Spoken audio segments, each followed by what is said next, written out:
ಶ್ರೀಮಾತ್ರೇ ನಮಃ. ಕಳೆದ ಸಲ ಧನುರ್ಮಾಸದಲ್ಲಿ ಪ್ರಾತಃ ಕಾಲದಲ್ಲಿ ಮಹಾಲಕ್ಷ್ಮಿಯ ಪೂಜೆಯಲ್ಲಿ ವಿನಿಯೋಗಿಸಬಹುದಾದಂತಹ ಭದ್ರಲಕ್ಷ್ಮಿ ಸ್ತೋತ್ರವನ್ನು ಹೇಳುವಾಗ ಕಡೆಯಲ್ಲಿ ಜಪೇತ್ ಶ್ರೀವೃಕ್ಷ ಸನ್ನಿಧೋ ಅನ್ನೋ ಒಂದು ಶಬ್ದದ ಬಗ್ಗೆ, ಅಂದರೆ ನಾನು ಬಿಲ್ಲುಪತ್ರೆ ಮರದ ಕೆಳಗೆ ಈ ಸ್ತೋತ್ರವನ್ನು ಪಾರಾಯಣ ಮಾಡೋದರಿಂದ ವಿಶೇಷ ಫಲ ಅಂತ ಹೇಳಿದ್ರ ಬಗ್ಗೆ, ಮತ್ತು ಧನುರ್ಮಾಸದಲ್ಲಿ ವಿಶೇಷವಾಗಿ ನಾವು ದೇವಿಗೆ ಸಿಹಿ ಪೊಂಗಲನ್ನು ನಿವೇದನೆ ಮಾಡಬೇಕು ಅಂತ ಹೇಳಿದ್ರ ಬಗ್ಗೆ ಕೆಲವೊಂದು ಜನ ಫೇಸ್ಬುಕ್ ಪೇಜ್ನಲ್ಲಿ ಕೇಳ್ತಾ ಇದ್ರು. ಅಂದರೆ ನಿತ್ಯ ನಮಗೆ ಪೊಂಗಲನ್ನು ನಿವೇದನೆ ಮಾಡಲಿಕ್ಕೆ ಆಗ್ತಾ ಇಲ್ಲ ಅಂತ ಕೆಲವರು, ಅಥವಾ ನಮ್ಮಲ್ಲಿ ನಮಗೆ ಹತ್ತಿರದಲ್ಲಿ ನಾವು ನಗರ ಪ್ರದೇಶದಲ್ಲಿ ವಾಸ ಮಾಡುತ್ತಿರೋದ್ರಿಂದ ಬಿಲ್ವ ವೃಕ್ಷ ನಮ್ಮ ಹತ್ತಿರ ಇಲ್ಲ, ನಾವೇನು ಮಾಡಬೇಕು, ಈ ಸ್ತೋತ್ರವನ್ನು ಮನೆಯಲ್ಲಿ ಪಾರಾಯಣ ಮಾಡಬಹುದಾ ಎಂದು ಮುಂತಾಗಿ ಕೇಳ್ತಾ ಇದ್ರು. ಅವರನ್ನು ಉದ್ದೇಶಿಸಿ ಮತ್ತು ಎಲ್ಲರಿಗೂ ಇದರ ಬಗ್ಗೆ ಒಂದಿಷ್ಟು ನನಗೆ ತಿಳಿದಷ್ಟು ಮಾಹಿತಿಯನ್ನು ಹಂಚಿಕೊಳ್ಬೇಕು ಅನ್ನೋ ಉದ್ದೇಶದಿಂದ ಇವತ್ತು ನಿಮ್ಮ ಮುಂದೆ ಬಂದಿದ್ದೇನೆ. ಕೆಲವೊಂದು ಸ್ತೋತ್ರಗಳನ್ನು ನಾವು ನೆಲ್ಲಿಕಾಯಿ ಗಿಡದ ಬುಡದಲ್ಲಿ, ಕೆಲವೊಂದನ್ನು ಬಿಲ್ಲುಪತ್ರೆ ಗಿಡದ ಬುಡದಲ್ಲಿ, ಕೆಲವೊಂದು ತುಳಸಿ ವೃಂದಾವನದ ಸನ್ನಿಧಾನದಲ್ಲಿ ನಾವು ಪಾರಾಯಣ ಮಾಡೋದ್ರಿಂದ ವಿಶೇಷ ಫಲ ಅಂತ ಹೇಳಿದ್ದಾರೆ. ಹಾಗಂದ ಮಾತ್ರಕ್ಕೆ ಅಲ್ಲಿ ಮಾತ್ರ ಅದನ್ನು ಪಾರಾಯಣ ಮಾಡಬೇಕು, ಅದನ್ನು ಮನೆಯಲ್ಲಿ ಪಾರಾಯಣ ಮಾಡಬಾರ್ದು ಅಂತ ಅನುಸಂಧಾನ ಮಾಡ್ಕೋಬಾರ್ದು. ನಾವು ಇದ್ದಲ್ಲಿಯೇ ಬಿಲ್ವ ವೃಕ್ಷದ ಕೆಳಗೆ ಕುಳಿತಿದ್ದೇವೆ ಅಂತ ಹೇಳಿ ನಾವು ಮನಸ್ಸಿನಲ್ಲಿ ಭಾವಿಸಿ ಅನುಸಂಧಾನ ಮಾಡಿಕೊಂಡು ಹೇಳಿಕೊಳ್ಳಲು ಅವಕಾಶ ಇದೆ. ಅಥವಾ ನಿಮ್ಮ ಮನೆಯ ಹತ್ತಿರ ಎಲ್ಲಾದರೂ ಬಿಲ್ವ ಪತ್ರೆ ನಿಮಗೆ ಸಿಗ್ತಾ ಇದ್ದರೆ ಅದನ್ನು ದೇವಿಗೆ ಮತ್ತು ವಿಷ್ಣುವಿಗೆ ಸಮರ್ಪಣೆ ಮಾಡಿ ಈ ಸ್ತೋತ್ರವನ್ನು ಪಾರಾಯಣ ಮಾಡೋದಕ್ಕೂ ಅವಕಾಶ ಇದೆ. ಅಥವಾ ನಿಮಗೆ ಯಾವುದಾದ್ರೂ ಬಿಲ್ವ ವೃಕ್ಷದ ಕೆಳಗಡೆ ಬಿಲ್ವದ ಫಲ, ಅಂದರೆ ಶ್ರೀಫಲ ಅಂತ ಏನು ಕರಿತೀವಿ, ಅದು ಲಭ್ಯ ಇದ್ದರೆ ಅದನ್ನು ಕೂಡ ನಿಮ್ಮ ಮನೆಯಲ್ಲಿ ತಂದಿಟ್ಟುಕೊಂಡು ದೇವಿಗೆ ಸಮರ್ಪಣೆ ಮಾಡಿ ಈ ಸ್ತೋತ್ರವನ್ನು ಪಾರಾಯಣ ಮಾಡಬಹುದು.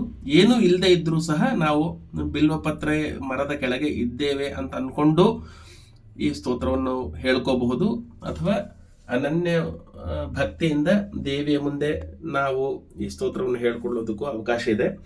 ಮತ್ತು ಆಗಲೇ ಹೇಳಿದ್ದೆ ನಾನು, ದಿನನಿತ್ಯ ಸಿಹಿ ಪೊಂಗಲನ್ನು ನಿವೇದನೆ ಮಾಡಲಿಕ್ಕೆ ಆಗದೆ ಹೋದರೂ ಪರ್ವಕಾಲಗಳಲ್ಲಿ ಶುಕ್ರವಾರ ಅಥವಾ ಮಂಗಳವಾರ ಅಥವಾ ಹುಣ್ಣಿಮೆ ಈ ಥರದ ಯಾವುದೋ ಒಂದು ದಿವಸ, ಅಥವಾ ನಿಮ್ಮಲ್ಲಿ ಮನೆಯಲ್ಲಿ ಮಾಡಲಿಕ್ಕೆ ಸರ್ವತಾ ಅನುಕೂಲ ಇಲ್ಲದೆ ಇದ್ದರೆ ಯಾವುದಾದ್ರೂ ದೇವಸ್ಥಾನದಲ್ಲಿ ಈ ಸೇವೆಯನ್ನು ಮಾಡಿಸಬಹುದು.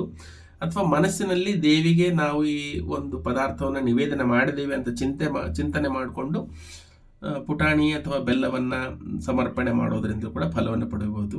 ಮುಖ್ಯವಾಗಿ ಹೇಳೋದೇನಂತಂದರೆ, ನಾವು ಭಾವದಿಂದ ಶ್ರೀಮಂತಿಕೆಯನ್ನು ಹೊಂದಬೇಕು ಅಂತಂದರೆ ನಾವು ಪೂಜೆಯನ್ನು ಮಾಡುವಾಗ ಎಲ್ಲವನ್ನ ದೇವಿಗೆ ಸಮರ್ಪಣೆ ಮಾಡ್ತಾ ಇದ್ದೇವೆ, ಮತ್ತು ಯಾವ ರೀತಿಯಲ್ಲಿ ಕಲ್ಪೋಕ್ತವಾಗಿ ಸ್ತೋತ್ರವನ್ನು ಪಾರಾಯಣ ಮಾಡಬೇಕಂತ ಅಂದ್ಕೊಂಡಿದ್ದಾರೋ ನಮಗೆ ಅನುಕೂಲವಿರುವಷ್ಟು ವಿಧಾನಗಳನ್ನು ಪರಿಪಾಲನೆ ಮಾಡಿ ಸ್ತೋತ್ರವನ್ನು ಮಾತ್ರ ಅನನ್ಯ ಭಕ್ತಿಯಿಂದ ಪಾರಾಯಣ ಮಾಡೋದರಿಂದ ಸಂಪೂರ್ಣ ಫಲವು ಸಿಗ್ತದೆ. ಮತ್ತು ಕೆಲವರು ಬಿಲ್ವಪತ್ರೆ ವಿಶೇಷವಾಗಿ ಶಿವನ ಆರಾಧನೆಯಲ್ಲಿ ಬಳಸ್ತಾರೆ, ಅದನ್ನು ದೇವಿಗೆ ಸಮರ್ಪಣೆ ಮಾಡಬಹುದಾ ಅಂಥೇಳಿ, ಲಕ್ಷ್ಮೀ ದೇವಿಗೆ ಸಮರ್ಪಣೆ ಮಾಡಬಹುದಾ ಅಂಥೇಳಿ ಕೆಲವರು ಕೇಳಿದರು. ಶ್ರೀವೃಕ್ಷ ಅಥವಾ ಬಿಲ್ವಪತ್ರೆ ಗಿಡವನ್ನು ಶ್ರೀವೃಕ್ಷ ಅಂತ ಯಾಕೆ ಕರಿತೀವಿ ಅಂದರೆ, ವಿಶೇಷವಾಗಿ ಅದರಲ್ಲಿ ಮಹಾಲಕ್ಷ್ಮಿಯ ಸನ್ನಿಧಾನ ಇರ್ತದೆ. ಬಿಲ್ವಪತ್ರೆಯ ಕಾಯಿ ಏನಿದೆ ಅದು ಮಹಾಲಕ್ಷ್ಮಿಯ ಅಂಗೈಯಿಂದ ಹುಟ್ಟಿದ್ದು ಅಂತಲೂ ಒಂದು ಪುರಾಣ ವಚನ ಇದೆ. ಶಮಿ ವೃಕ್ಷದಲ್ಲಿ ಹೇಗೆ ಕಾತ್ಯಾಯಿನಿ ಅಥವಾ ಮಹಾಕಾಲಿಯ ಸನ್ನಿಧಾನ ಸದಾ ಇರುತ್ತದೋ, ಅದೇ ರೀತಿ ಬಿಲ್ವಪತ್ರೆ ಗಿಡದಲ್ಲಿ ಮಹಾಲಕ್ಷ್ಮಿಯ ಸನ್ನಿಧಾನ ಇರ್ತದೆ. ಬಿಲ್ವಪತ್ರೆ ಕಾಯಿಯು ಲಕ್ಷ್ಮೀಕರ ಅಂಥೇಳಿ ಅದನ್ನು ಲಕ್ಷ್ಮಿಗೆ ಸಮರ್ಪಣೆ ಮಾಡ್ತೀವಿ. ನಾವು ಕೊಲ್ಲಾಪುರ ಮುಂತಾದ ಮಹಾಲಕ್ಷ್ಮಿಯ ಕ್ಷೇತ್ರಗಳಲ್ಲಿ ಹೋದಾಗ ಅಲ್ಲಿ ಬಿಲ್ವಪತ್ರೆ ಕಾಯಿಯನ್ನು ದೇವಿಗೆ ಸಮರ್ಪಣೆ ಮಾಡುವಂಥ ಒಂದು ಪದ್ಧತಿ ಇದೆ. ಆಕೆಯನ್ನು ನಾವು ಮಹಾಲಕ್ಷ್ಮಿ ಅಷ್ಟೋತ್ತರದಲ್ಲಿ ಕೂಡ ಆಕೆ ಬಿಲ್ವಪ್ರಿಯ ಅಂತ ಹೇಳಿ ಕರಿತೇವೆ. ಶ್ರೀ ಸೂಕ್ತದಲ್ಲಿ ಕೂಡ ಬಿಲ್ಲುಪತ್ರೆಯ ವರ್ಣನೆ ಬರ್ತದೆ. ಮತ್ತು ಅನೇಕ ಅಷ್ಟೋತ್ರಗಳು, ವಾರಾಹಿ ಅಷ್ಟೋತ್ತರ ಆಗಲಿ ಅಥವಾ ದುರ್ಗಾ ಅಷ್ಟೋತ್ತರ, ಎಲ್ಲ ಕಡೆ ಬಿಲ್ವಾರ್ಚನ ವರಪ್ರದ ಈ ರೀತಿಯ ಹೆಸರುಗಳಿಂದ ದೇವಿಗೆ ಬಿಲ್ವಾರ್ಚನೆ ಪ್ರಿಯ ಅನ್ನೋದು ಪುರಾಣದಲ್ಲಿ ವಿದಿತವಾಗಿದೆ. ನವರಾತ್ರಿಯ ವ್ರತವನ್ನು ಆಚರಣೆ ಮಾಡಿದಾಗ ನವರಾತ್ರಿ ವ್ರತ ಸಂಪನ್ನ ಆಗೋದೇ ನಾವು ಆಕೆಗೆ ಬಿಲ್ವಾರ್ಘ್ಯವನ್ನು ಸಮರ್ಪಣೆ ಮಾಡೋದರಿಂದ. ಹೀಗಾಗಿ ವಿಷ್ಣುವಿಗೂ ಸಹ, ವೆಂಕಟೇಶ್ವರ ಸ್ವಾಮಿಗೆ ಅಥವಾ ವಿಷ್ಣುವಿನ ನಾನಾ ರೂಪಗಳಿಗೂ ಸಹ ಬಿಲ್ವ ಪತ್ರೆಯನ್ನು ಸಮರ್ಪಣೆ ಮಾಡೋದಕ್ಕೆ ಯಾವುದೇ ಅಡ್ಡಿ ಆತಂಕ ಇರುವುದಿಲ್ಲ. ಬಿಲ್ವಪತ್ರೆಯನ್ನು ಸರ್ವಥಾ ನಾವು ಮಹಾವಿಷ್ಣು ಮತ್ತು ಮಹಾಲಕ್ಷ್ಮಿಯ ಪೂಜೆಯಲ್ಲಿ ಯಾವುದೇ ಅಭ್ಯಂತರವಿಲ್ಲದೆ ವಿನಿಯೋಗ ಮಾಡೋದಕ್ಕೆ ಅವಕಾಶವಿದೆ. ನಮಗೆ ಲಭ್ಯವಿದ್ದರೆ ನಾವು ಬಿಲ್ವಪತ್ರೆಯನ್ನು ಅರ್ಪಣೆ ಮಾಡಬಹುದು, ಅಥವಾ ಮನಸ್ಸಿನಲ್ಲಿ ಅದನ್ನು ನಾವು ಅರ್ಪಣೆ ಮಾಡ್ತಾ ಇದ್ದೀವಿ ಅಂತ ಚಿಂತನೆ ಮಾಡಿ ಅನನ್ಯ ಭಕ್ತಿಯಿಂದ ಆ ಭದ್ರಲಕ್ಷ್ಮಿ ಸ್ತೋತ್ರ ಏನಿದೆ ಅದನ್ನು ಹೇಳ್ಕೋಬಹುದು. ಭದ್ರಲಕ್ಷ್ಮಿ ಸ್ತವವನ್ನು ಈಗಾಗಲೇ ನಿಮ್ಮೊಂದಿಗೆ ಹಂಚಿಕೊಂಡಿದ್ದೇನೆ.